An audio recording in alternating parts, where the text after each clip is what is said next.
The Entertainment Zone podcast is brought to you by benalmaden.com.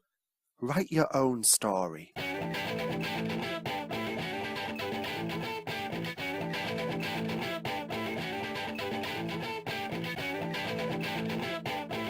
Hello everyone, I'm Ben Almaden and welcome to a very special edition of the Entertainment Zone podcast. Yes, today it's finally time for me to count down my top 10 films of 2014. Now, I know I'm delivering this a little later than planned, but believe me guys, it'll have been well worth the wait. Last year was a phenomenal year for the film industry and some exceptional movies were released. It's taken me a while to perfect my list, but finally it's ready and it's time for me to share my thoughts with you guys. Now be sure to get in touch with your thoughts. I'm dying to know whether you agree or disagree with any of the choices on the list. You can tweet me at BLMaiden using the Entertainment Zone hashtag, or you can get in touch with me via YouTube at youtube.com/BenAlmaden, or feel free to get in touch via my website, benalmaden.com. That's BenLmaden.com. Now, before we get started, I should also just mention that I've obviously been away from YouTube for a while last year, for reasons that I'm not going to go into, so I didn't get to review some of the films on this list, so it'll be a nice opportunity to share my thoughts on them with you now. Now also, please be aware that the films on this list are based on their UK release dates, as I'm based in the UK myself, so if you're wondering why films like Big Hero 6 didn't make the cut, then now you know.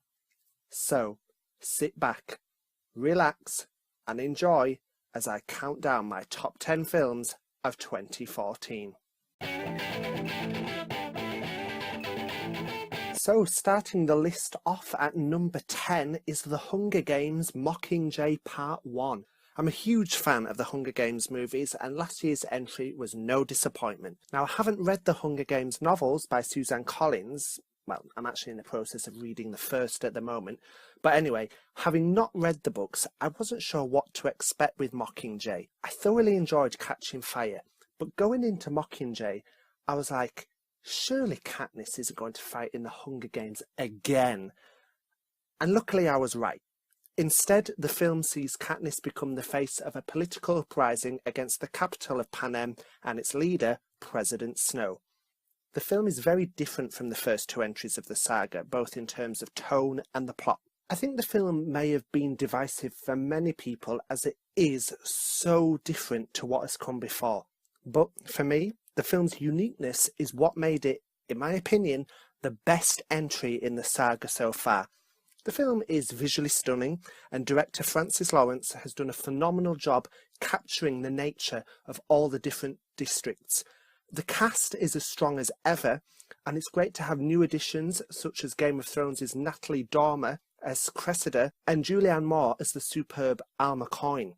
The real stars of the show, though, are Jennifer Lawrence and Donald Sutherland as Katniss and President Snow. The two characters couldn't be any more different, but both are so rich in their performances. Lawrence has really given everything she's got into the character of Katniss, and here we see the character take real leadership in the rebellion against the capital. Sutherland is just sublime as President Snow, though. What a truly great and menacing villain he's crafted here. The film really was phenomenal, with plenty of twists along the way, and I can't wait to see how it's all going to end when Mockingjay Part 2 is released later this year. At number 9, we have another sequel. Yes, it's Dawn of the Planet of the Apes. The film's predecessor, Rise of the Planet of the Apes, was my number 1 film of the year when it was released in 2011, and this entry in the Apes saga didn't fail to deliver either. Andy Serkis returns as leader of the apes, Caesar, in a world where the apes are slowly taking over and humanity is looking to create a peaceful coexistence. Serkis delivers a knockout performance as the ape leader using the latest motion capture technology and proving to audiences and critics alike just how powerful an acting tool mocap can be. The Apes' human co-stars also deliver some great performances, most notably from Jason Clarke as the film's co-lead, Malcolm. a man who tries his best to try and create a peaceful unity between man and ape as tensions between the two are at their highest. The film is visually beautiful and the CGI work on the apes is mightily impressive. The film's story is rather beautiful too, and extremely touching. Director Matt Reeves delivers a story where you can feel for both the humans and the apes, and so when the two species end up on opposing sides, it's hard to root for one side specifically. Ultimately, whoever wins this epic battle, that will no doubt be explored further in the sequel, everyone loses. Serkis's turn as Caesar is the real main attraction of the film though. He delivers such an emotional performance and helps ground Caesar as the intelligent, thoughtful leader that he is. The supporting cast also shine. Most notable here is Gary Oldman as Dreyfus and Toby Kebbell as the ape, Koba, both of whom throw spanners in the works with regards to the peaceful unity between man and ape that Caesar and Malcolm are trying to establish and maintain. One really poignant scene in the movie that really touched me and really stood out, it really touched me in an emotional way, was when Caesar has to trust Malcolm's wife Ellie to treat his own wife Cornelia with antibiotics due to her extreme sickness. I don't know what it is, but something about that scene, it just really stood out. Now the film offers viewers some real food for thought and packs many emotional punches. Whilst I thoroughly enjoyed this movie and would gladly recommend it to anyone, it didn't reach the same heights as its predecessor, but that was always going to be a tough act to follow. Nonetheless, Dawn of the Planet of the Apes is an emotional movie, but also an intelligent movie, and doesn't allow its flashy special effects to hinder what is an excellent story. At number 8, we have the Oscar-nominated Boyhood. Now, this was a last-minute addition to the list as I only saw it recently, but oh my goodness, I am so glad I checked it out. What a truly special movie it is. Now, some naysayers are claiming that the only reason the film has gained attention is because it was filmed with the same cast over the course of 12 years. Now, yes, this is a remarkable feat for a film, and it helps to create great continuity as well as helping the audience buy into the characters. However, the film is so much more than that. Boyhood is such a poignant movie that deals with the trials and tribulations of family life as well as the journey from child to adult, and I think these elements will be relatable to many viewers. The characters in the film have many highs and lows in their lives, and there are shocks aplenty. When watching the movie, you can't help but feel drawn into these compelling characters and their lives. Director Richard Linklater has created a film where you truly feel for many of the characters, forming emotional attachment and wondering where life will take them. The performances in the film are stellar too. L.R. Coltrane is the film's leading actor, playing the role of Mason from age 6 up to age 18. He delivers a subtle yet extremely powerful performance, and I truly do believe that he's destined for great things. Now, Ethan Hawke delivers a great turn as Mason's father. You can't help but like him, and seeing the change that he goes through from this out-of-his-depth father to responsible adult is just heartwarming. The real star of the film, though, is Patricia Arquette as Mason's mother. Arquette rightly deserved all the supporting actress nominations she received, as the story arc her character goes through is tremendous. Mason's mother goes on quite the journey herself, some of it rather harrowing, and Arquette really shines, proving why she's a force to be reckoned with in the acting world. Boyhood is a sweet, emotional roller coaster of a movie, and whilst it may not be for everyone, it's evident to me why the critics loved it, and I truly urge everyone to give it a try. What can I say about the film in 7th place other than everything is awesome? I am of course referring to the Lego Movie.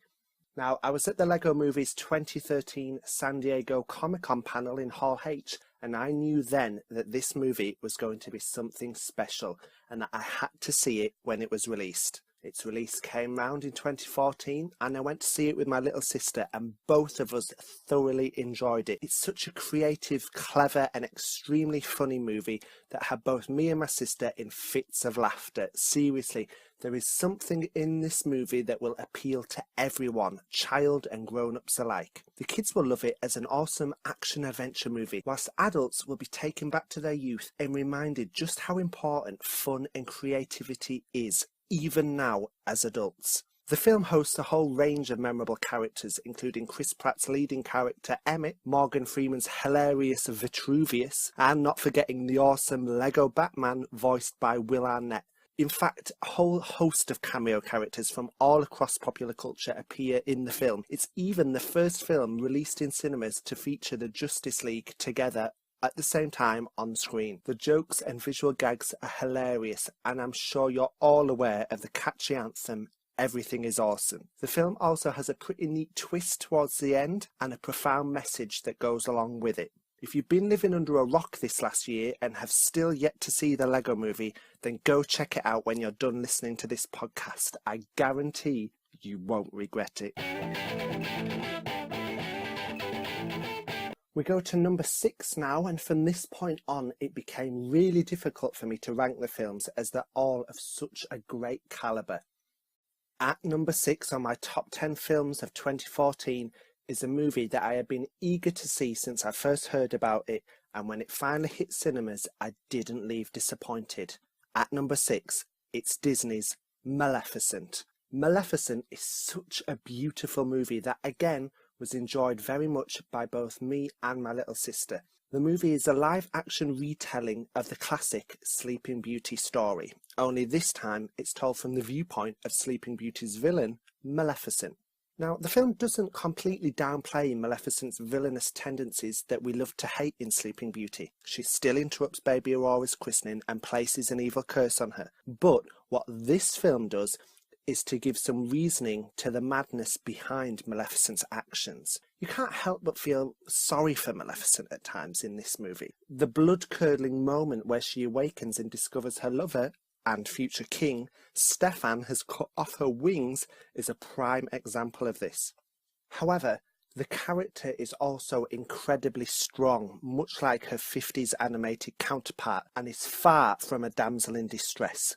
Angelina Jolie delivers an incredible performance as Maleficent, creating a multifaceted character that has such a powerful on-screen presence. You know, I'd even go as far as saying that this is the role that Angelina was born to play. The visual effects in this movie are breathtaking and a real credit to the on-screen world being presented to us by director Robert Stromberg. Personally, I don't feel this movie detracts from Disney's Sleeping Beauty. In that film, Maleficent earned her place as one of the greatest Disney villains ever for being evil for evil's sake. This movie, however, presents to us the idea that Sleeping Beauty is the official version of the tale as told by King Stefan, whereas this movie is the truth about what really happened. I guess it can be likened to how Wicked and Oz the Great and the Powerful redefined the mythology of the Wizard of Oz. My only big criticism of the film is that Maleficent herself doesn't actually turn into the dragon, though I can kind of understand the reasoning behind this decision. However, that aside, the movie is once again visually stunning. Jolie is the best she's been in years, delivering a knockout performance, and let's not forget Lana Del Rey's amazing but haunting cover of the Disney classic Once Upon a Dream that plays over the end credits. Much akin to Frozen, the movie shows us that true love does not always mean the romantic love between a man and a woman, but instead can also mean the bond of friendship or family. This film is a real achievement for the House of Mouse and a testament to the iconic character that is Maleficent.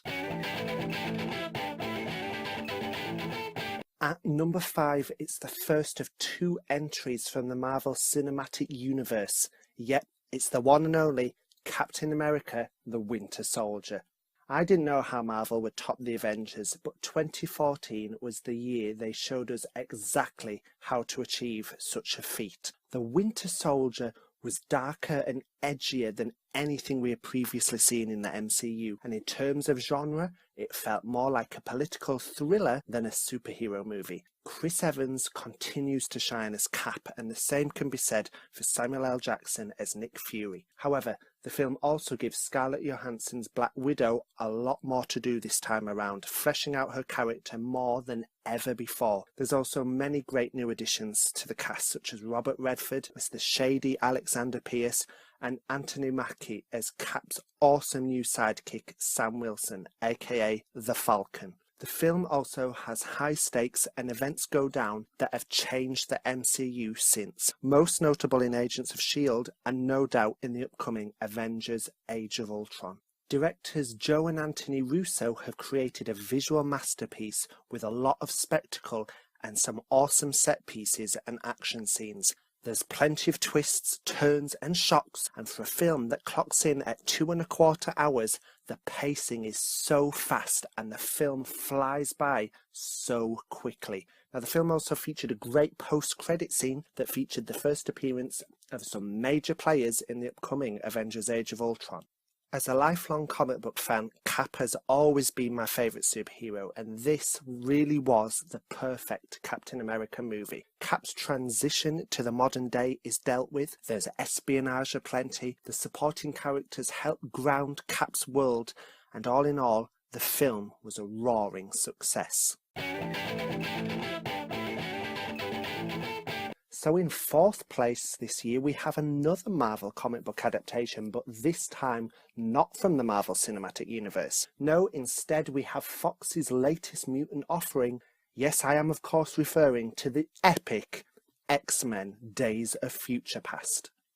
Now, as I said earlier, growing up with comic books, Captain America has always been my favourite superhero, but my actual favourite comic book series to read was always X-Men. I've also been a huge fan of all the X-Men movies, with the exception of Origins Wolverine, but Days of Future Past took the X-Men movie franchise to a whole new level. Loosely based on the comic book storyline of the same name, Days of Future Past is a time travel story that allowed the appearance of both the modern day X-Men team, so that's Wolverine, Storm, Shadowcat, Iceman, Bishop, Colossus, Blink, Professor X and Magneto, and their younger counterparts as seen in X-Men First Class. So there's Magneto, Mystique, Professor X and Beast. The film sees the present-day team send Wolverine back in time to try and prevent the creation of the Sentinel robots that are currently wiping out the mutant race. Wolverine must create an uneasy alliance between James McAvoy's young Professor X and Michael Fassbender's young Magneto in order to try and prevent a young Mystique from assassinating the Sentinel's creator, Bolivar Trask, played superbly by Game of Thrones' Tyrion Lannister himself, Peter Dinklage.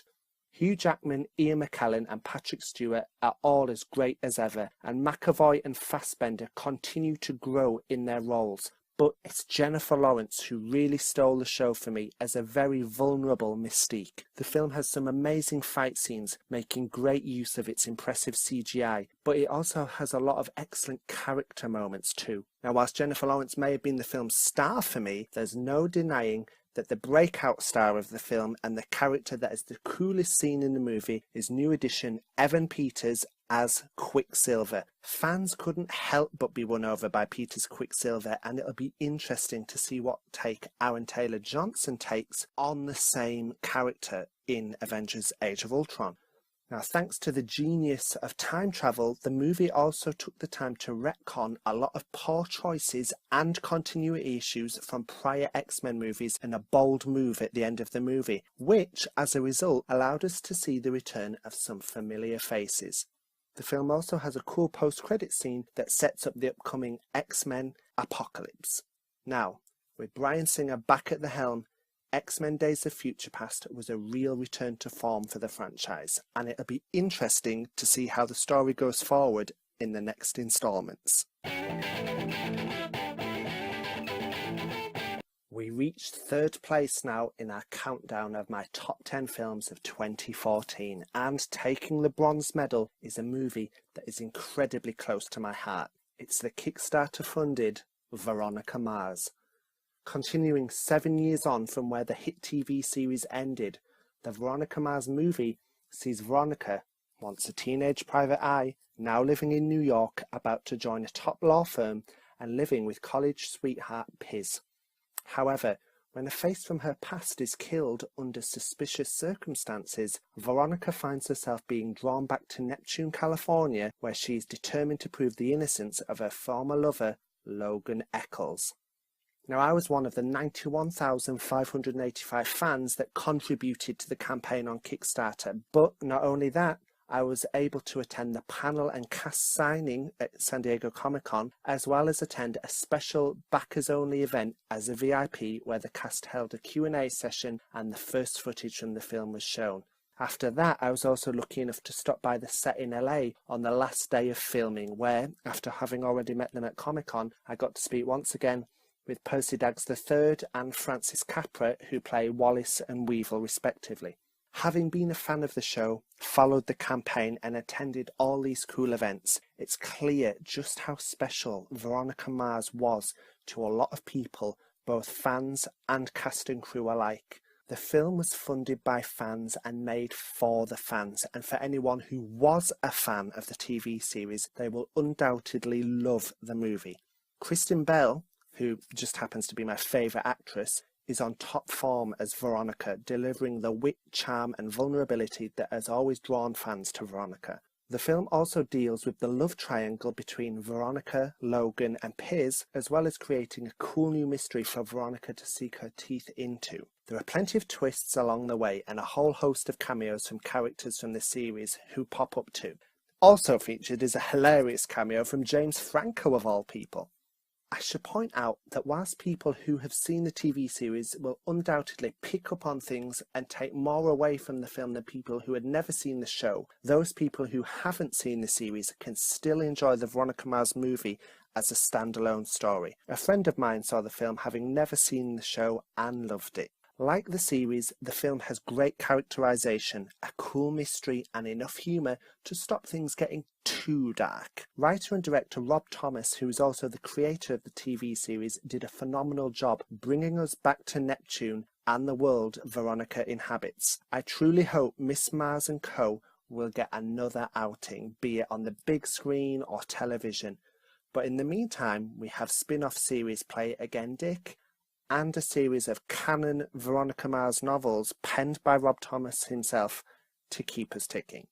This movie will be sure to make marshmallows new and old extremely happy. So we get to the final two now, and I can tell you that it really was an agonising choice for me, as the final two films on the list couldn't be any more different. However, choices had to be made, and I can reveal that my second favourite film of 2014 was none other than David Fincher's Gone Girl. Now, to call this movie an emotional roller coaster is a bit of an understatement. If you've never seen this film before, then I urge you, no, beg you to go and see it, because what a wild ride you are in for.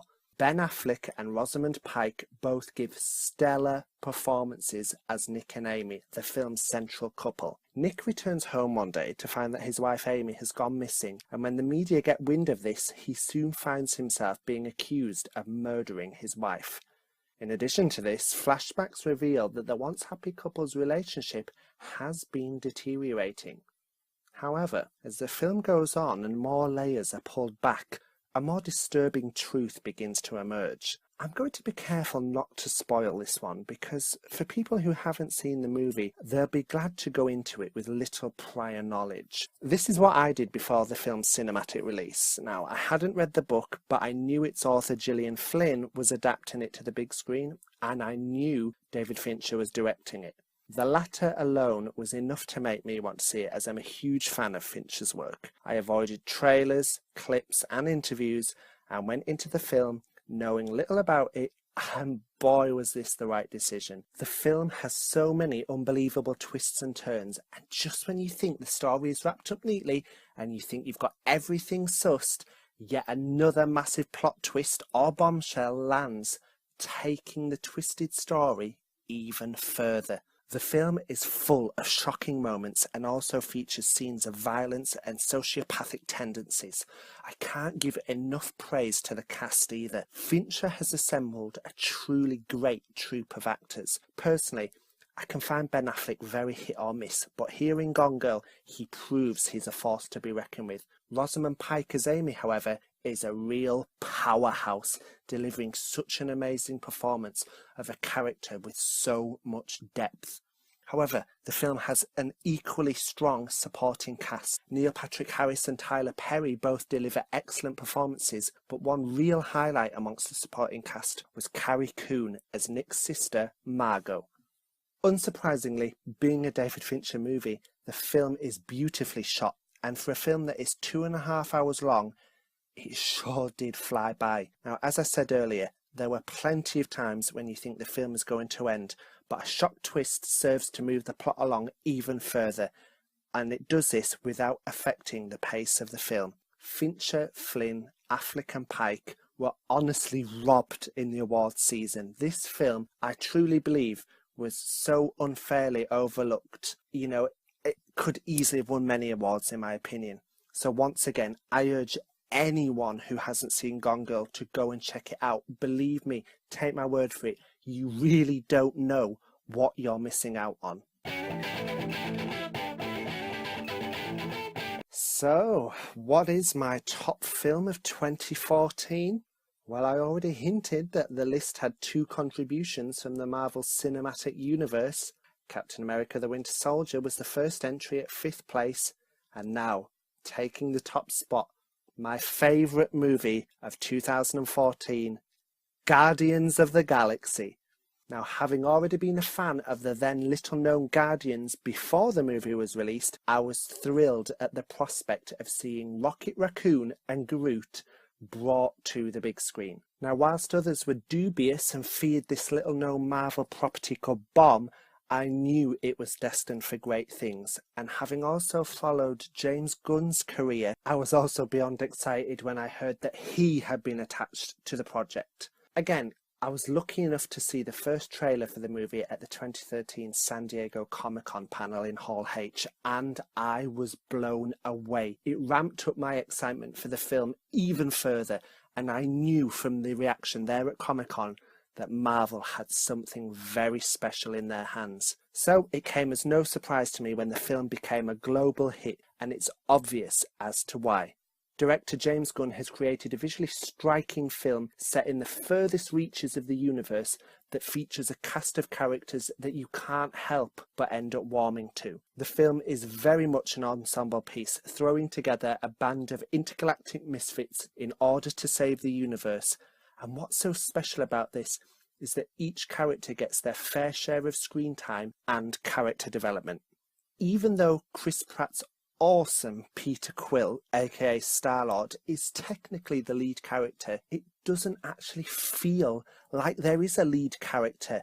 Each of the Guardians get their time to shine and all contribute something towards the movie. The acting in the film is also top-notch too, with no weakest link whatsoever. Chris Pratt, Zoe Saldana and Bradley Cooper are all as great as ever, and praise must also be given to WWE wrestler turned first-time actor Dave Bautista, who gives a great turn as Drax the Destroyer, delivering a performance that is brutal, comedic and poignant all at the same time. Perhaps one of the film's biggest achievements, though, is the fact that the public's favourite character is a talking tree who can only say, "I am Groot." And that, to me, is a real testament to director James Gunn, who also wrote the movie, and especially to Groot's voice actor, Vin Diesel. Now, the film also has some very notable guest stars too, including Doctor Who's Karen Gillan as the villainous Nebula, Glenn Close as Nova Prime, and Lee Pace as the film's main villain, Ronan the Accuser. Guardians of the Galaxy also expands Thanos' role in the MCU, as well as introducing us to the Infinity Gems, both factors that will ultimately pay off in Avengers Infinity War. What must also be noted about the movie is that it is extremely funny, and I mean it, folks. It is a really funny film that has plenty of jokes, both visual and verbal, that will humour both children and adults alike. And perhaps most notable about the film is its incredible 70s themed soundtrack. Oh, and let's not forget, thanks to the post-credit scene of Guardians of the Galaxy, Howard the Duck has finally re-entered the public consciousness. Guardians of the Galaxy is a superheroic, feel-good action-adventure comedic movie that engages audiences and is bound to leave them with a smile on their face. Star-Lord, Gamora, Rocket, Groot and Drax form a team like no other that have proved a hit with critics and audiences alike, and I cannot wait for their story to deepen when they return in Guardians of the Galaxy 2 coming in 2017. So it gives me great pleasure to announce Guardians of the Galaxy as my top movie of 2014. So there you have it, folks. Guardians of the Galaxy takes the #1 spot in my top 10 films of 2014. Last year was a great year for film, and it was difficult for me to assemble this list. I'd like to give honourable mentions to The Hobbit, Battle of the Five Armies, Paranormal Activity, The Marked Ones, and Sin City, A Dame to Kill For, which all narrowly missed out on my top 10 list, but a big congratulations to all that made the cut. 2015 is already shaping up to be an impressive cinematic year, and I'm excited to see how the top 10 films of 2015 takes shape. So guys, don't forget to get in touch with me regarding your thoughts about my list. Do you agree, disagree with any of the choices? You can tweet me at BLMaiden using the Entertainment Zone hashtag, or you can get in touch with me via YouTube at youtube.com/BenLMaiden, or feel free to get in touch via my website, benlmaiden.com. That's BenLMaden.com. Well guys, that's it for this edition of the Entertainment Zone podcast. If you like what you're hearing so far, then be sure to subscribe, and don't forget you can also subscribe to our YouTube channel at www.youtube.com/BenLMaiden. That's BenLMaden, and you can also find us on Tumblr at entertainmentzone.tumblr.com. This podcast was brought to you by benlmaiden.com. Alright, take care guys, and thanks for listening.